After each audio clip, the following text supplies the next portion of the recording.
mungkin perlu ceritain lagi nggak sih waktu itu Anggi kenapa sih gigit akhirnya? pacet. Mohon maaf nih, pacet kan segini. Gigit bisa sampai nggak ada kaki sebelah tuh gimana? Aku jalan pakai kaki palsu tuh, terus tiba-tiba temanku dari belakang kayak nabrak aja. Terus kaki palsu aku lepas, pura-pura terkapar. Oke. Dan itu macet 3 km. Ada bapak datang, kok diem aja. Aku kayak sabar dulu lah nih, biar dramatis kan, biar bisa pakai backsound gitu. Nah aku diem gini, pas dia kayak nengok kanan kiri gini, ku kejar lah, diem dia bapak itu, tiba-tiba ngeluarkan ini arit. Masalahnya di daerah-daerah situ kan takutnya mungkin bapaknya mikir wah rawan nih. Ternyata bapak itu adalah bapak dari anak yang pertama tadi.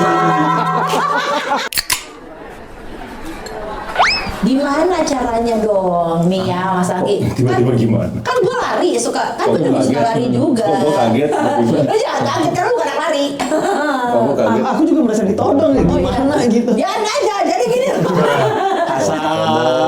Sombong, jumawa. Menghardik disabilitas. Mas gue menghardik anak yatim. yatim piatu. Oh iya. Enak loh kak punya orang tua lengkap. Kan? Nah yang begini nih, nanti lah dibilangin ya udah begitu lu ngadekin orang. Serba Kasus salah lagi. lo. Kasus lagi, rame. Bingung aku lihat orang-orang sempurna. Jangan ngomong orang sempurna. Kamu pun sebenarnya sempurna. Kata siapa kamu nggak sempurna? Mereka justru yang menghardik kamu tidak sempurna. Ya kan? Pernah sempurna. Itu kalimat yang gampang kepleset banget. Iya. Terlahir Normal. normal gitu kan. Cuman kan memang karena satu dan lain hal. Tapi mungkin perlu ceritain lagi nggak sih waktu itu Anggi kenapa sih Gigit akhirnya? pacet. Mohon maaf nih, pacet kan segini. Gigit bisa sampai nggak ada kaki sebelah tuh gimana? Infeksi.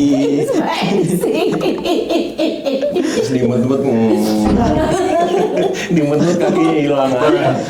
Sumpah bang, tapi aku bosan kali aku bang. Apa? 10 tahun cacat, 10 tahun pertanyaan sama terus. Iya makanya. Kakinya kenapa?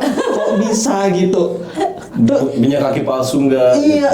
Nah yang paling kesel tuh, nah ini kan kita udah nongkrong dulu, udah apa baru nanya gitu kan. Di kereta bang, nggak kenal apa tiba-tiba. Dek kakinya kenapa? Nggak apa-apa gitu maksudnya, nggak apa-apa. Nah, sampai kesel aku gitu. Langsung aku kenalan dulu, tanya, minta maaf, aku baru nanya kakinya kenapa. Iya, ini enggak. Dek kakinya kenapa? Iya nggak apa-apa gitu. Udah kaget. Wah iya pak, buat kasih tahu pak ketinggalan. Tadi pas di WC ketinggalan. Bilang aja kayak gitu. Daripada retorik pertanyaan itu tuh. Terus kan jawabannya kita bedain aja. Astagfirullahaladzim pak, bener. Ketinggalan pak. Gimana? Ntar saya balik lagi. Yang gobloknya ada yang percaya pernah aku jawab kan gitu kayak. Bang kakinya kenapa gitu kan? Gue bilang ini bang digigit kucing. Hah kok bisa? Iya jadi kalau kucing-kucing liar itu dia ludahnya tuh berbisa dan kotor. Makanya kalau kita digigit itu bisa infeksi separah. Wah serem kucingnya katanya. Ya udah deh anak-anakku jauh dari kucingnya.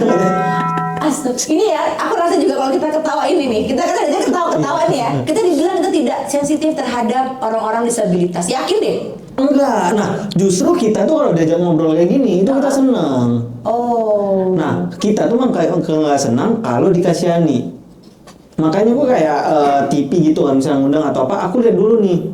Makanya Breednya apa? Suruh Anto. Kan kasih Hani, Iya. kasih Anto aja. Kasih Ani, kasih Anto, iya. Jadi yang laki-laki yang kasih kita. Ya kan teman-teman disabilitas nggak suka untuk dikasihani, malah maunya kan kita untuk lihat kamu tuh seberapa hebat gitu kan. Iya. Nah ini kita bisa ngeliat nih kalau Mas Anggi ini bukan cuma stand up comedy. Biasanya kalau anak-anak stand up comedy itu adalah orang-orang yang menurut aku sudah bisa berteman dengan berdamai dengan apa yang terjadi. Tapi ini bukan mau minta kasihanin, tapi aku penasaran. Gimana cara kamu berdamai dengan diri kamu sendiri? Karena kan gini, kamu terlahir itu bukan disabilitas. Kamu normal. Benar, kecelakaan, pilihannya harus diamputasi. Itu kan bukan hal yang mudah loh. Berat. Nah. Karena ngebentuk kepribadian baru. Makanya orang-orang bilang kayak disabilitas tuh kalau terjadi dewasa tuh enak dan sebaik. Enggak. Karena kayak aku nih disabilitas di usia 15 tahun. Jadi selama 15 tahun aku tuh punya kaki 2, tiba-tiba aku harus punya kaki 1, itu kan pribadi yang beda kan. Dimana cita-citaku hilang, semuanya hilang, itu kan pasti kayak wah ini gimana nih bentuknya gitu. Jadi tapi akhirnya aku nyadarin depresi itu nggak buat kita jadi lebih baik, tapi buat kita jadi hancur. Bahkan hidup itu kalau kita stay aja sebenarnya itu hancur. Jadi harus naik lah. Harus naik. level. Tapi kamu berarti pernah ada di fase itu? Pernah. Di fase depresi gitu Sedih atau? aku. Mabuk-mabukan. Wah, enggak. Ya, siapa tahu. Atau kayak ada fase kayaknya Tuhan kan ada yang biasa gitu ya. Ada. Dan aku lebih baik Lagi mengakhiri merenung di hidupku. pinggir Ada. sungai terus Tuhan kenapa ya Ci? Semua nyelam tapi kaki tinggal satu. Mau berenang kok. Bisa berenang, aku harus berenang ya. Oh iya, enggak kan itu kan belum bisa menerima, jadi kayak aku ingin nyemplung tapi aku masih bingung gitu kan. Tapi akhirnya aku nyadarin juga sih kak, kita tuh ngebutuhkan sesuatu, kita tuh dikasih sesuatu kalau kitanya itu udah pantas. Oke. Dan kita tuh bisa dapatkan sesuatu kalau kitanya tuh udah mumpuni. Makanya orang-orang ketika kayak aku udah 3 tahun nih, 4 tahun nih berusaha kayak gini kok belum dapat, ya kayaknya belum pantas aja. Nah, salah satu untuk kita pantas itu adalah ya kita ikhlas dengan diri kita sendiri dan pasrah aja. Bukan pasrah itu kan berarti kayak nggak berusaha, tapi kayak ya udah terima aja apa yang ada gitu. Karena untuk dapat, jadi orang bilang kan setelah ujian besar pasti ada hikmah besarnya. Nah ini mana hikmahnya? Ya kalau dia belum ikhlas, kok masih nuntut gitu, ya nggak bakal dapat. Nah akhirnya aku kalau ketika butuh sesuatu apa, ya aku ya udah berusaha sekeras-kerasnya, hasilnya udah terima aja apa yang terjadi gitu. Jadi titik balik kamu tuh saat apa nih? Jadi kan kamu sempat depresi nih. Nah, pasti kan ada titik akhirnya, oke, gue harus ini, dan akhirnya itu menjadi titik balik kamu menjadi kamu yang sekarang. Jadi setelah amputasi itu aku 2,5 tahun kan depresi. Nah itu tuh aku bener-bener manja banget sama orang tua aku, kayak makan aja mesti diambilin, sekolah tuh dianterin, bahkan kayak aku tuh sengaja datang telat supaya nggak dilihat orang banyak karena malu. Oke. Nah sampai akhirnya kelas 3 SMA itu orang tua aku dua-dua sakit, dan itu benar-benar aku merasa kayak aduh nih mereka sakit aja hidupku udah susah banget ya, apalagi kalau mereka udah nggak ada. Di situ tuh aku nyadarin ternyata ya benar, diri kita sendiri itu tanggung jawab pribadi kita, bukan orang lain. Bahkan orang tua kita itu nggak bertanggung jawab atas diri kita. Awal dewasa sekali ya menerima itu ya. Iya. Karena kadang-kadang yang udah dewasa aja nggak bisa menerima hal itu ya nggak sih Mas? Aja lu.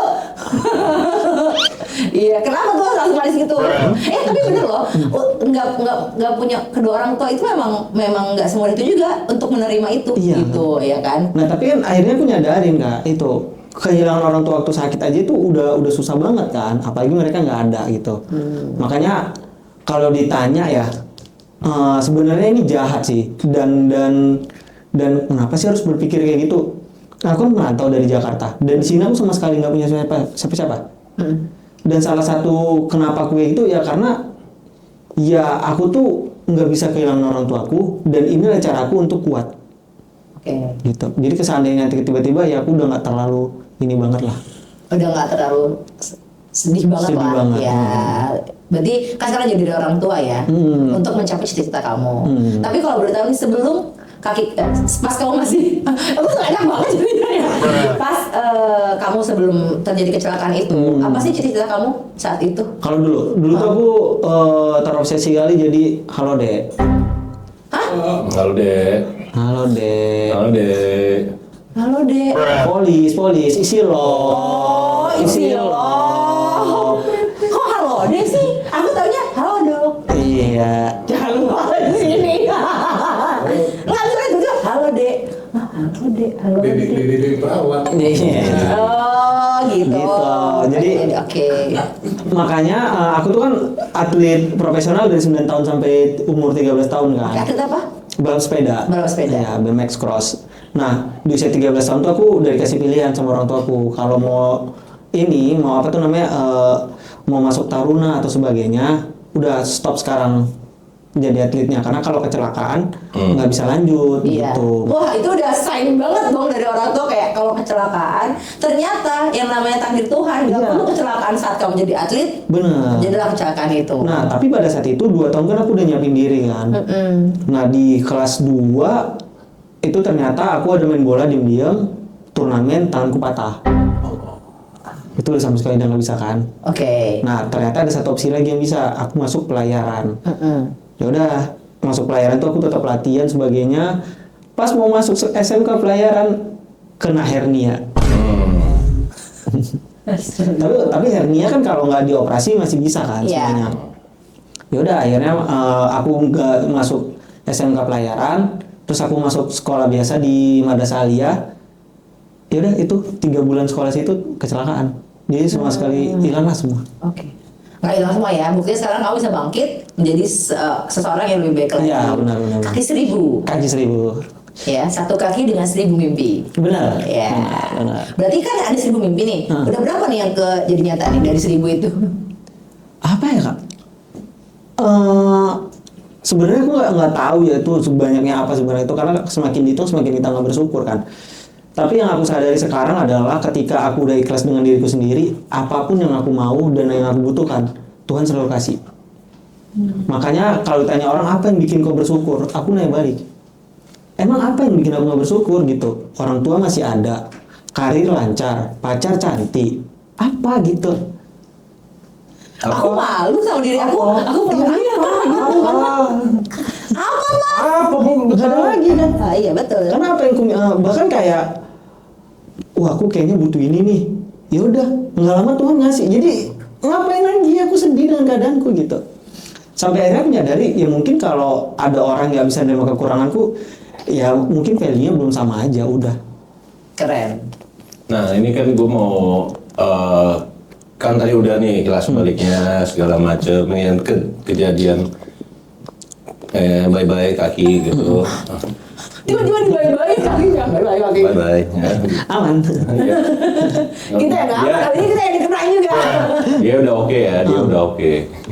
Jadi gue pengen tahunya, lu emang dari awalnya memang punya apa hobi? Kan hobinya ini kan yang kemarin bombastis ini kan hobinya dia nih, naik gunung salah satunya nih kan. Itu emang dari dulu waktu dari kecil emang udah suka naik gunung atau pas ya memang sudah, maksudnya pas sudah ya terjadi kecelakaan itu baru lu punya hobinya, kayaknya gue naik gunung seru nih kayaknya.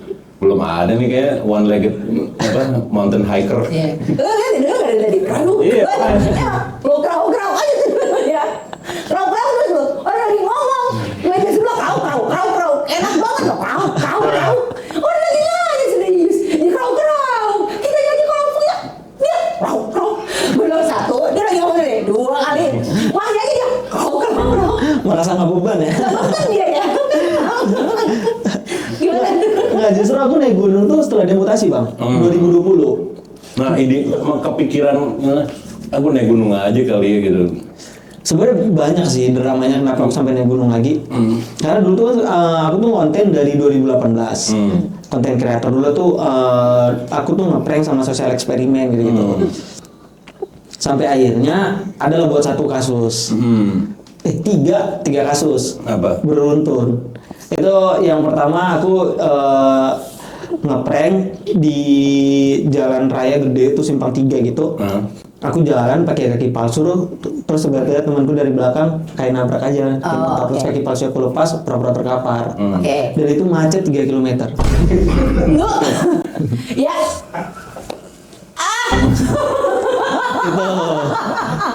Bener-bener lu. Yang begini nih. Yang pernah ngerasa macet 3 kilo nih orang. Ini orangnya nih.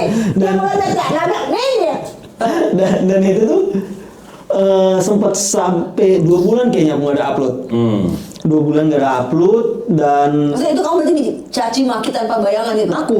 Takut karena diserang terus. Ngupload apapun aku di IG story atau apa diserang terus dimaki-maki. 2 bulan tuh nggak berani upload. Akhirnya aku konten lagi. Ini strike kedua nih.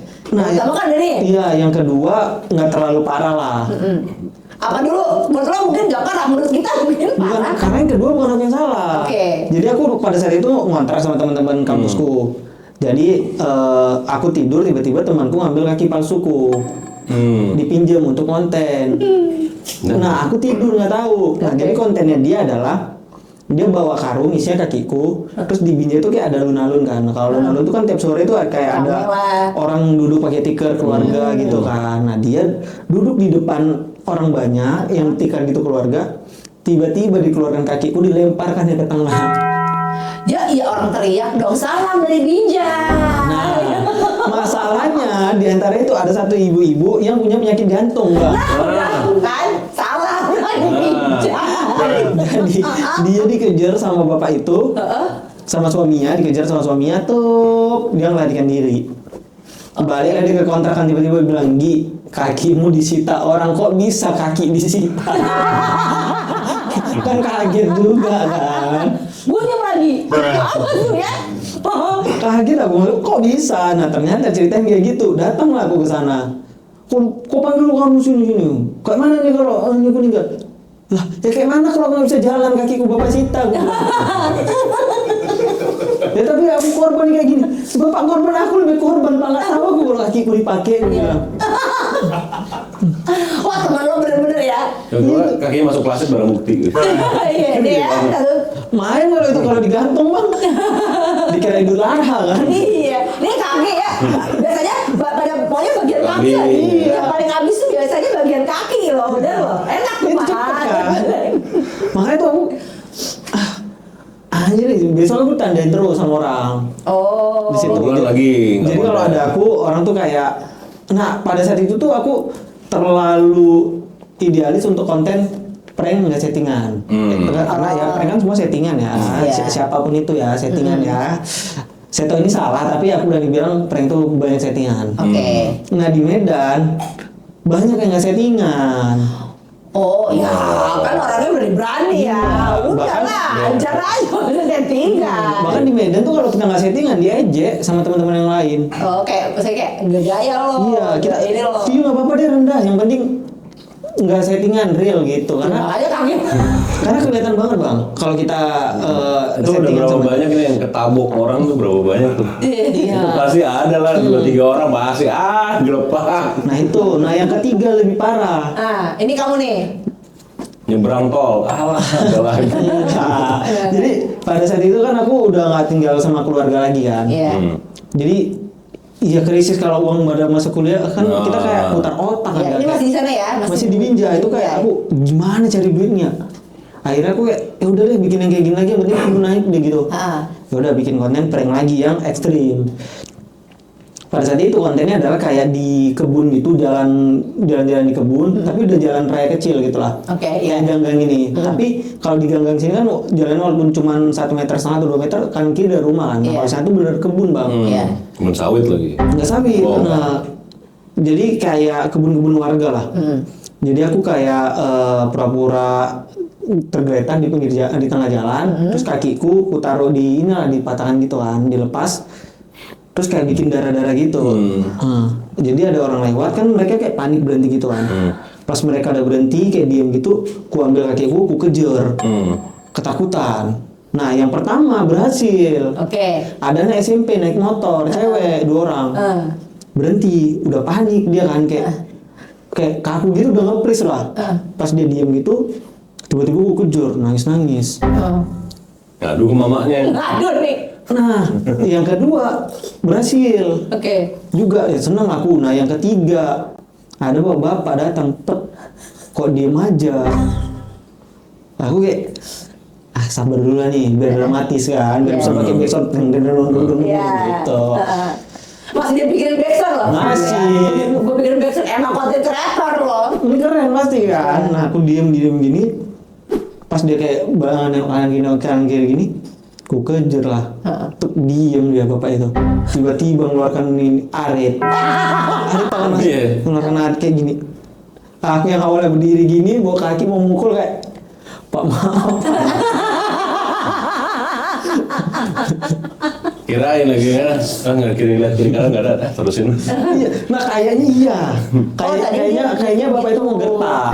Oh. Lihat dulu kan kiri ada orang nggak kan? Iya. Nah, rupanya aku kejar duluan, diem aja kayak Nunggu. kita udah suruh kok nggak kaget gitu kan? Masalahnya di daerah situ kan takutnya mungkin bapaknya mikir wah rawan nih. Ternyata bapak itu adalah bapak dari anak yang pertama tadi. Makanya dia bawa Ari. Berarti emang udah diciri. Ada gongnya ternyata. Jadi itu anak pulang kan, papa di sana ada orang aja. Biar apa ke sana, dia diem aja dulu kan. Oh bener kata anak gue, ini dia di satu arah ini, ku tebas bener ini malahnya gitu. Itu kawanku pada lari semua sendiri aku di situ. Udahlah sendiri, kaki beli satu. Cuman kan ada motorku, aku punya ada motor modifikasi gitu, roda 3 kan. Itu terakhir so bapak itu diambil kunciku, suruh dia tuh kau bersihkan udara-udara ini semua, kau angkat di pasir-pasir di pinggir jalan. Ku karok lah bang pakai tangan bang ngeroy itu. Pasir, rasaku kakak tahu nggak yang kaleng cat yang segini tuh? Tahu.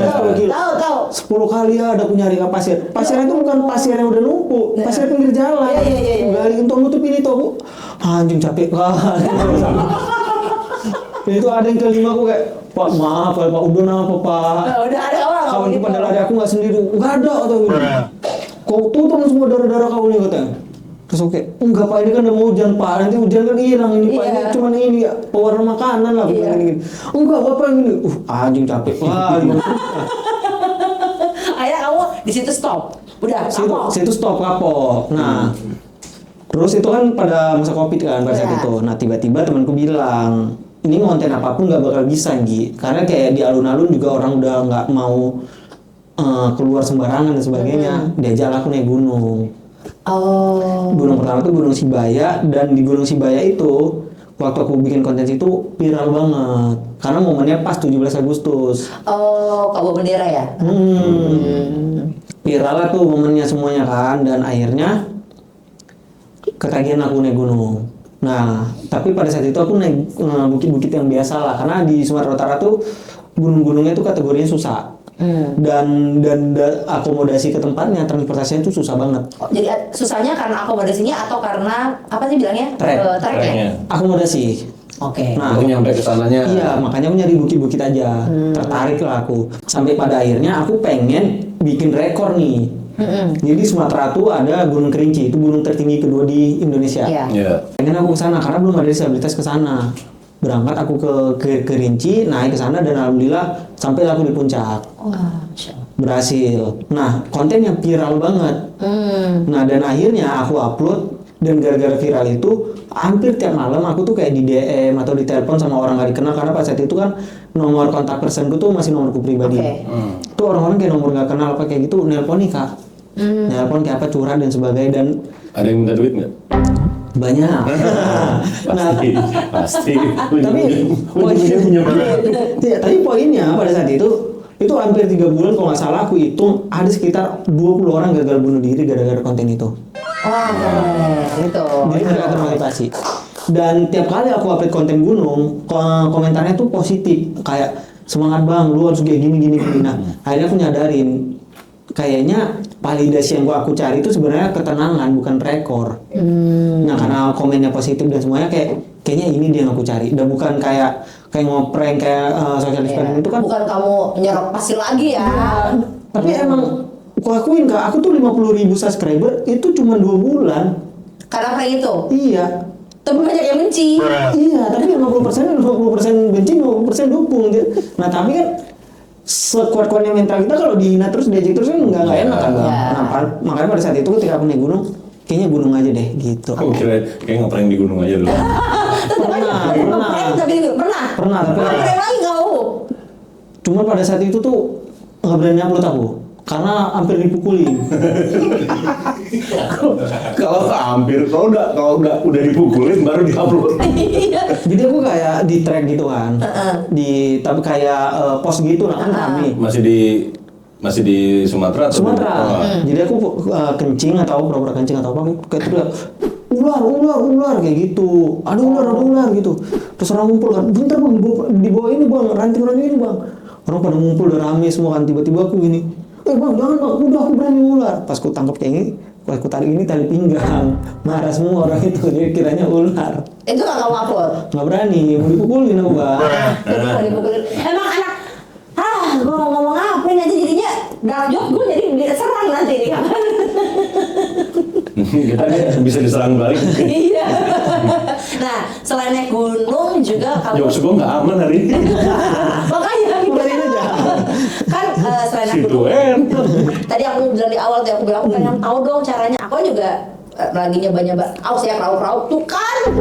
Udah jemput tanah. Nah, kan itu lari kan, aku juga lebih suka lari. Nah, untuk yang istilahnya normal aja, maksudnya kakinya dua kayak aku aja, kadang-kadang kan memang yang namanya niat itu tuh paling susah. Iya. Untuk di ini ya, apalagi kekuatan untuk lari itu gitu. Kamu kan kalau nggak salah kemarin 10 km pace-nya di 9,3 atau berapa? iya keren banget menurut aku gitu ya. Emang keren apa? Wow. Emang keren. Gak apa-apa, iya gak apa-apa, oke. Nah, itu dari gunung terus sekarang kamu kelari. Apakah ini gimana nih prosesnya konten kamu sekarang kelari, kamu membuild kekuatan kamu untuk lari itu kan bukan hal yang mudah. Benar. Dan kamu kan lari itu bukan ikutan lari khusus disabilitas enggak, tapi ikutnya benar-benar lari yang umum. Benar, dengan kondisi benar. kamu. Itu gimana kamu? Sebenarnya kalau lari dan sebagainya itu kan basic latihan atlet apapun ya. Kan lari dulu tuh waktu aku balap sepeda tuh malah larinya tuh lebih sakit bang. Larinya tuh kayak 100 meter jalan jongkok, tangan satu di setang, satu di tempat duduk. Itu jongkok 100 meter dan itu tuh lebih nguras tenaga dan betis dan paha tuh bener-bener sakit banget. Makanya ketika aku lari tuh kayak ya sebenarnya nggak ada hambatan apapun. Oke. Cuman kalau jangkanya panjang itu kan endurance-nya kan. Nah itu bakal terbentur banget nih lutut. Makanya aku tuh nggak berani ikut kayak half marathon, full marathon dan sebagainya. Tapi bakal. Nah, jadi ada tingkat lagi nih sekarang mau naik level lagi nih 21 kan? 21. 21. Nah, itu karena udah gunungnya udah kamu ngerasa udah kamu taklukkan yang kamu mau? Awalnya enggak. Awalnya itu adalah ada satu event lari tuh kelas 2,8 kilo.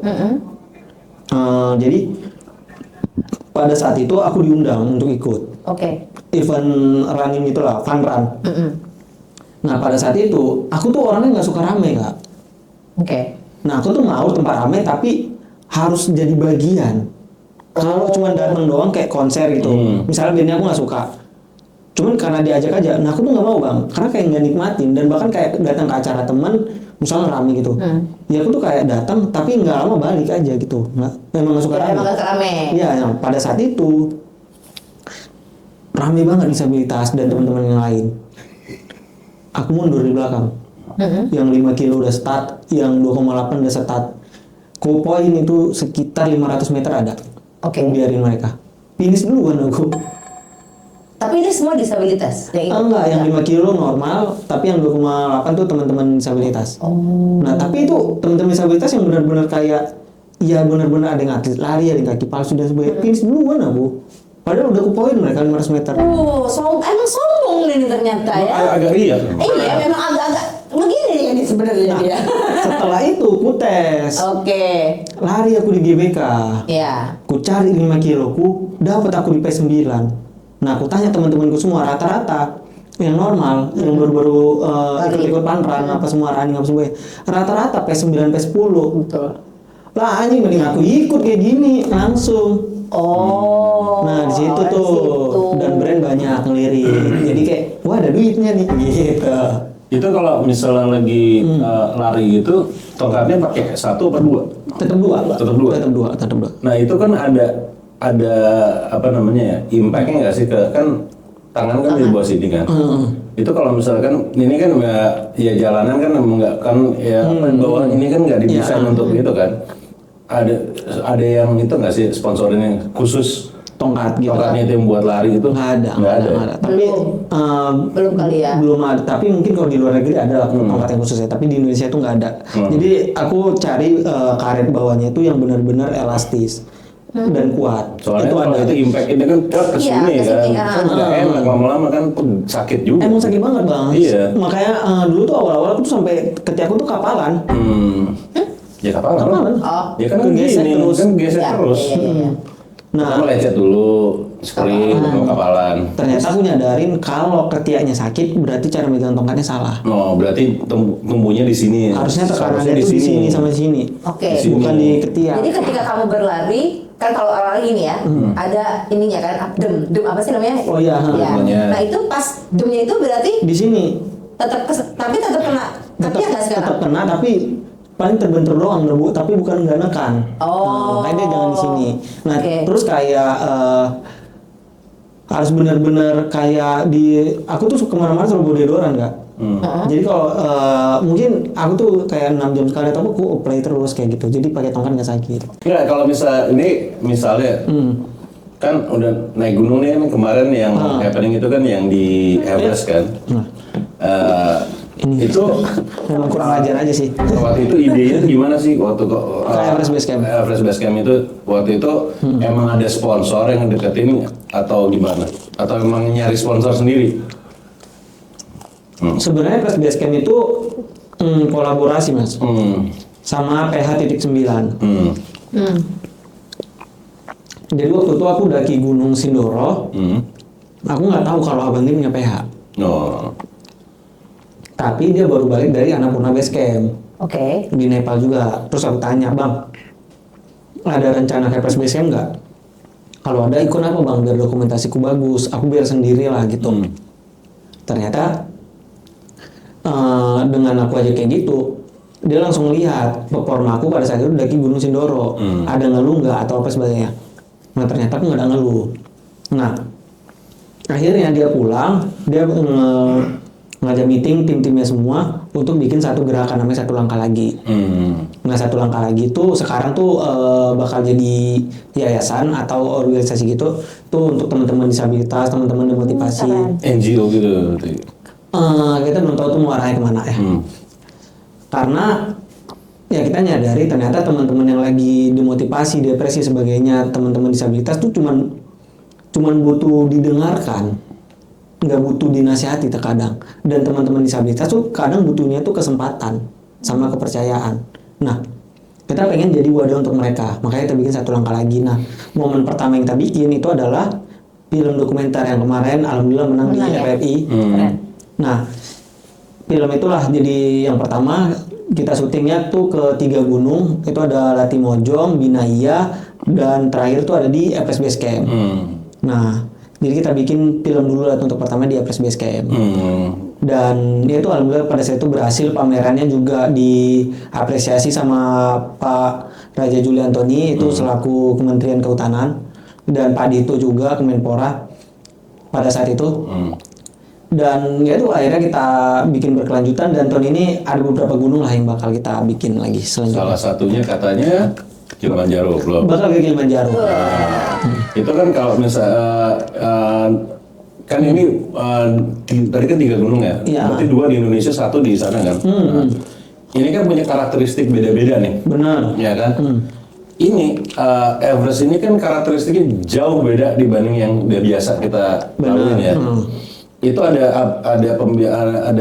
apa nggak sih namanya, kayak kalau itu biar kita tuh suhunya atau suhu atau udara oksigen kita tuh bisa itu namanya apa buat aklimatisasi itu ada nggak berkali-kali nggak sih di Everest ini?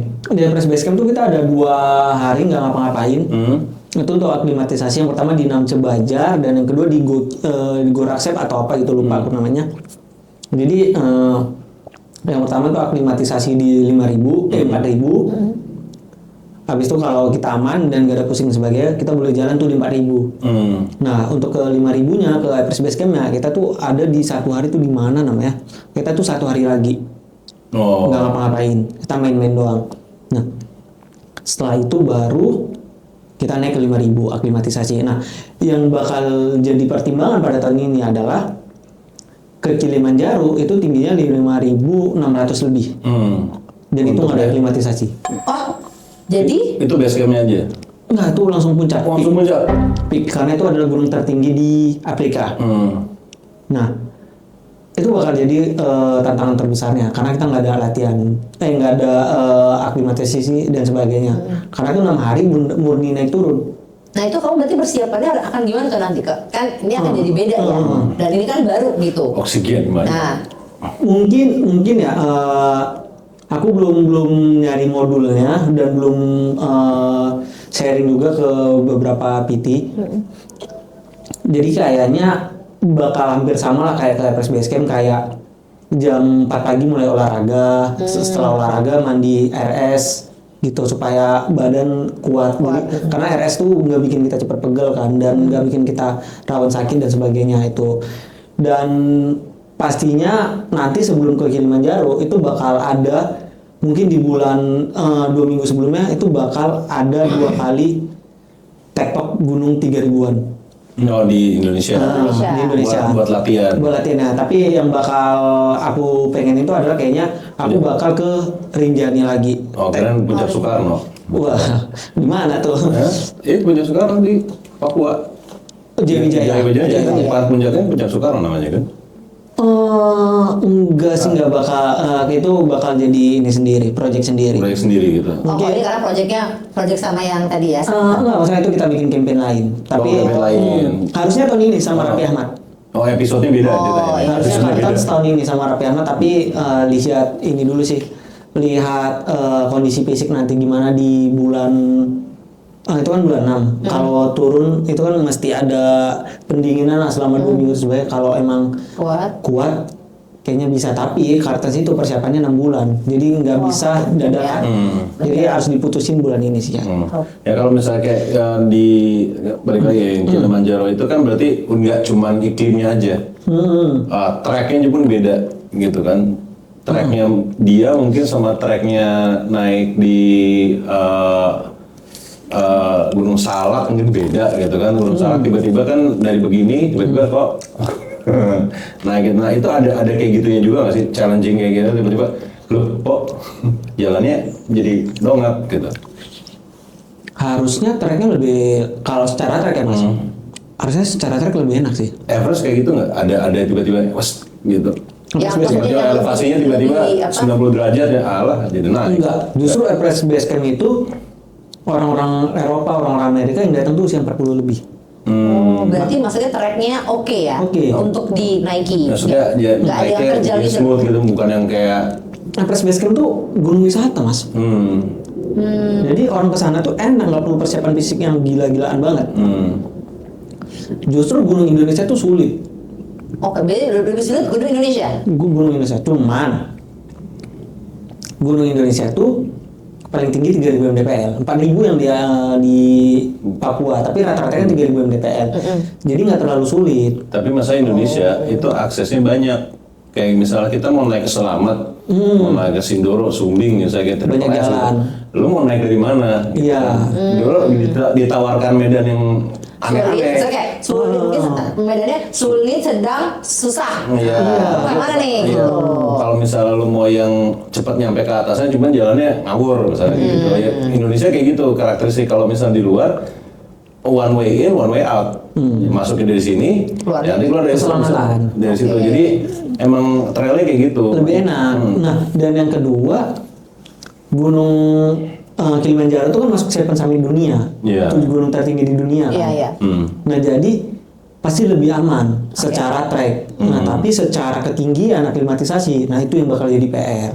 Oh karena Itu yang itunya. ada persiapan. Iya, persiapannya. Langsung khusus lagi. Itu kalau gitu berarti gue pikir gitu ya. Bukan ngantuk, oksigen dikit tuh ngantuk. Muak lu beneran. Kecil banget. Kita nggak bisa bawa oksigen gitu ya. Bisa, tapi berat banget. Tapi lu bawa oksigen buat jalan kan Paling benar tuh kakak haus nggak haus minum. Jadi pasukan oksigen sini ada terus. Iya, iya, iya. Karena kemarin aku kan sengaja nggak mau bawa berat. Karena pada saat itu aku merasa fisikku kuat ini. Tapi air minum bawa kan yang di sini. Aku merasa itu salah satu beban. Oh. Jadi aku bablas terus. Jadi bahkan kayak pendaki-pendaki senior Indonesia itu bilang kayak gila ya, itu harusnya 8 jam. Kenapa kok bisa tembus 6 jam? Kenapa bisa tembus 5 jam? Karena treknya itu gampang. Menurut aku. Iya, iya, iya. Jadi aku bablas terus. Nah akhirnya aklimatisasiku buruk, kena AMS. Karena aku nggak minum dan AMS tuh kayak altitude apa gitu. Pokoknya dia kayak kekurangan oksigen lah, pasukan high oksigen yang altitude kayak gitu. Apa tuh yang terjadi ketika itu? pusing.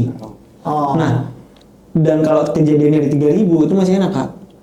Itu bisa tidur aja, minum banyak, itu bisa bahaya. Kalau 4000 itu namanya udah beda lagi, bukan AMS atau sebagainya. Itu kalau kena, itu harus minum obat. Namanya Daimok. Itu kalau di Indonesia kelasnya narkoba. Iya, daftar G soalnya. Daftarnya ya merah, dia nggak merah pokoknya obat kuat, ya keras lah.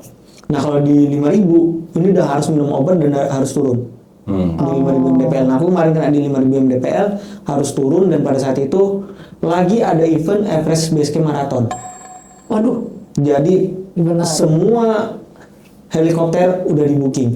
Yang belum di yang masih bisa tuh adalah helikopter yang harganya 40 ke atas. Yang 20 juta udah nggak ada.